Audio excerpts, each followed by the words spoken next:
Om Sai Ram and welcome to Sri Sai Satcharitra series written by Govind Raghunath Dabholkar ji, and today we are taking up chapter 47 of this Mahagranth. In this chapter, the story of Veerbhadrappa and Chain Basappa, the snake and frog, are taken up. Preliminary. Blessed is the face of Sai.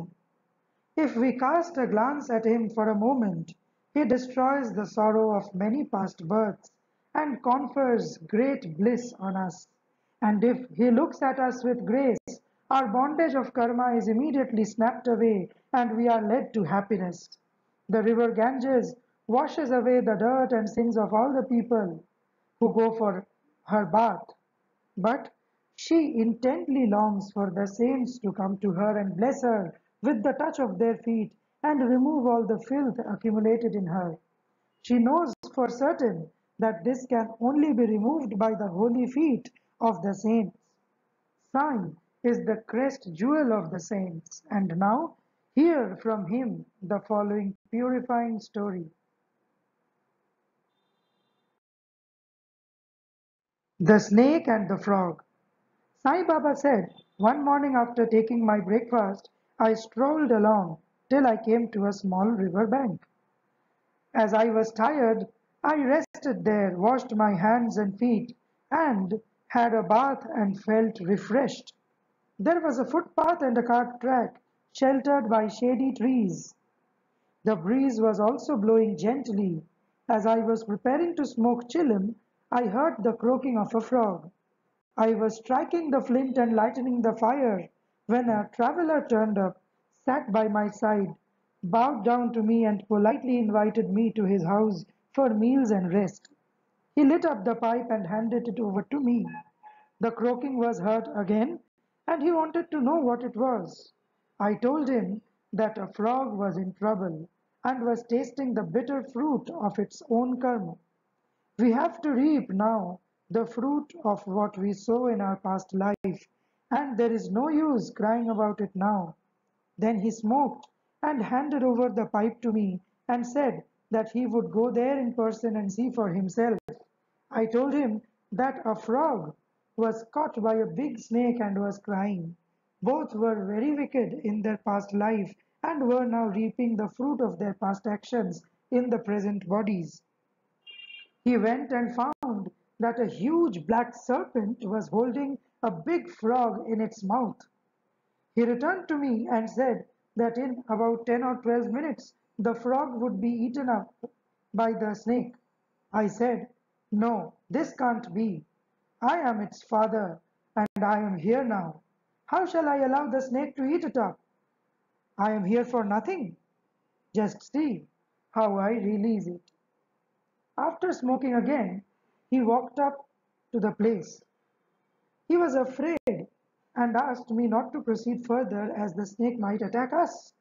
Not minding him, I went ahead and addressed the creatures thus: O Veerbhadrappa, has not your enmity over Basappa yet repented? Though he has been born as a frog, and you too, though born as a serpent, still hold bitter enmity against him. Be ashamed of yourself. Give up your hatred now and rest in peace. On hearing these words, the snake left the frog quickly and dived into the river and disappeared. The frog also jumped away and hid itself in the bushes. The traveler was much surprised. He said that he could not understand how the snake dropped the frog and disappeared on hearing the words. Who was Veerbhadrappa and who was Basappa? And what was the cause of their enmity? I returned with him to the foot of the tree, and after sharing again a few puffs of smoke with him, I explained the whole mystery to him as follows. There was an ancient holy place sanctified by a temple of Mahadev about 4 or 5 miles from my place. The temple was old and dilapidated. The residents of the place collected funds for its repairs. After a large amount was collected, arrangement for worship was made and plans with estimates for repairs were prepared. A rich local man was appointed the treasurer and the whole work was entrusted to him. He was to keep regular accounts and be honest in all his dealings. He was a first-class miser and spent very little for the repairs which consequently made very little progress. He spent all the funds, swallowed some amount himself, and spent nothing from his pocket. He had a sweet tongue and was very clever in offering plausible explanations regarding the poor and tardy progress of the work. The people again went to him and asked that unless he lent his helping hand and tried his best, the work would not be complete. He requested him to work out the scheme and again he collected subscriptions and sent the amount to him. He received it, but sat as quiet as before, without making any progress. After some days, God, Mahadev, appeared in his wife's dream and said to her, "You get up, build the dome of the temple. I will give you 100-fold of what you spend." She told this vision to her husband. He was afraid that it would involve him in expenses and therefore laughed it off, saying that it was a mere dream. A thing not be relied and acted upon, or else why did not God appear to him in the dream and tell him about it? Was he far off from her? This looks like a bad dream, having its object in the creation of ill feeling between the husband and wife. She had to remain quiet. God does not like big subscriptions and donations collected against the wishes of the donors, but He likes ever trifling amounts given with love, devotion, and gratitude. Some days after, God again appeared in her dream and said, "Do not bother yourself about your husband and the collections with him. Don't press him to spend any money for the temple. What I want is bhav and devotion. So give, if you like, anything of your own." She consulted her husband about this vision and decided to give God her ornaments given by her father. The miser felt disconcerted and decided to cheat even God in this item. He undervalued the ornaments at rupees 1,000 and brought them himself in lieu of the amount given a barren field to God as endowment of security. The wife agreed to this. The field or land was not his own. It belonged to one poor woman named Dubaki who mortgaged it to him for rupees 200. She was not able to redeem it for long. So the cunning miser cheated all, his wife, Dubaki, and even God. The land was sterile, uncultivated, and worth nothing, and yielded nothing even in the best season. Thus ended this transaction, and the land was given in the possession of the poor priest, who was pleased with the endowment. Some time later, strange things happened. There was a terrific storm and heavy downpour. Lightning struck the house of the miser when he and his wife both died. Dubki also breathed her last. In the next life, the rich miser was born at Mathura in a Brahmin family and was named Veerbhadrappa. His devout wife was born as the daughter of the priest of the temple and was named Gauri. The woman, Dubaki, the mortgager, was born as a male in the family of the Gurav of the temple and was named Chen Basappa. The priest was a friend of mine, which is here Baba. He often came to me, chatted and smoked with me. His daughter Gauri was also devoted to me. She was growing fast and her father was seeking a good husband for her.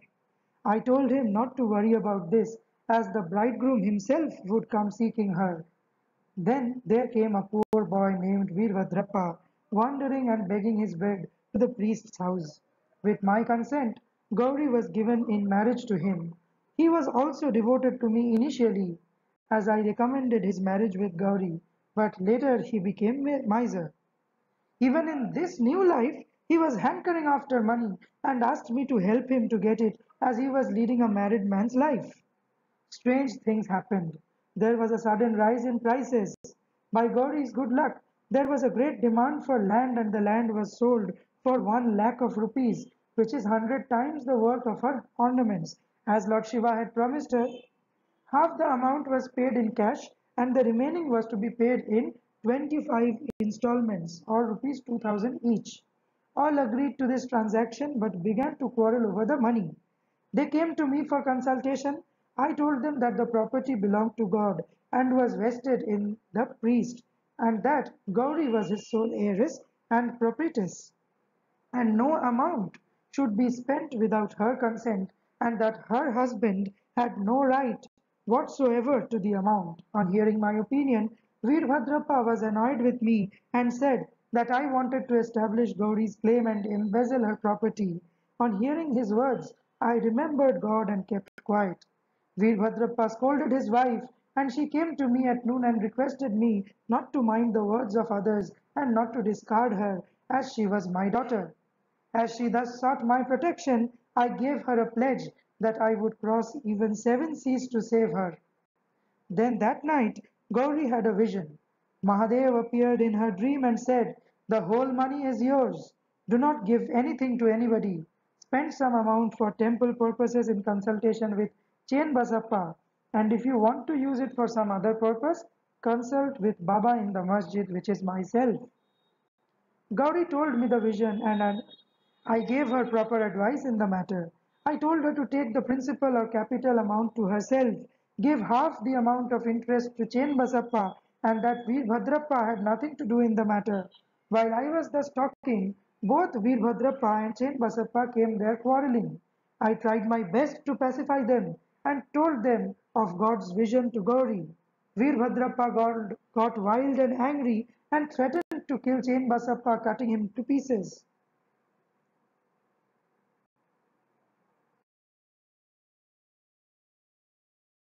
The latter was timid. He caught my feet and sought refuge in me. I pledged myself to save him from the wrath of his foe. Then after some time, Veerbhadrappa died and was born as a snake, and Chain Basappa died and was born as a frog. On hearing the croaking of Chain Basappa and remembering my pledge, I came here, saved him, and kept my word. God runs to his devotees for help in times of danger. He saved Chain Basappa by sending me here. All this is God's Leela or sport. The moral. The moral of the story is that one has to reap what one sows, and there is no escape unless one suffers and squares up one's old debts and dealings with others, and that greed for money drags the greedy man to the lowest level and ultimately brings destruction for him and others. Bow to Sri Sai, peace be to all. Om Sai Ram.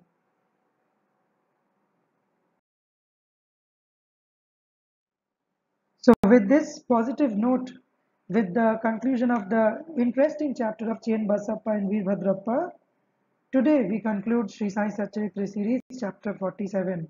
As we are heading towards the end of this series, we will make a separate 51 chapter episode, which is the epilogue and the arti separately after the 50th chapter. We will name the chapter or episode as epilogue and arti. So, with Baba's blessings, we are towards the verge of finishing our Sat Charitra series, and we look forward to bring in front of the audience a brand new series of Sri Ram Vijay, which was very much revered and preferred by Baba, as mentioned in the Sri Sai Sat Charitra as well. It was read out to Baba before his Mahasamadhi as well, and Baba suggested the sannyasi to sit in the Vara and read Ram Vijay. So, next, after this Satcharitra series, we are taking up Ram Vijay, and we will be gladly presenting it in the same way with some pictorial representations to the audience so that it gives you all bliss supreme and keeps you in touch with Baba. And we are not going to stop with Ram Vijay only.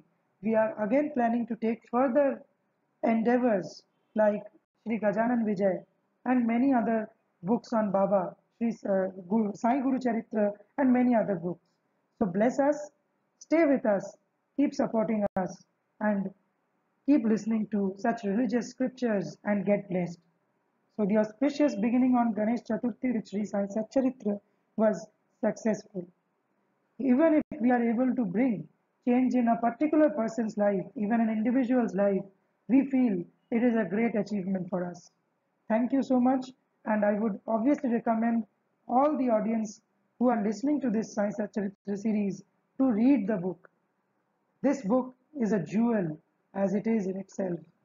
It has all the teachings of Bhagavad Gita. The one who reads this book has got every knowledge. Trust me, it's very simple, but within this simplicity, the inner knowledge which it has is incomparable. Thank you. Om Sai Ram.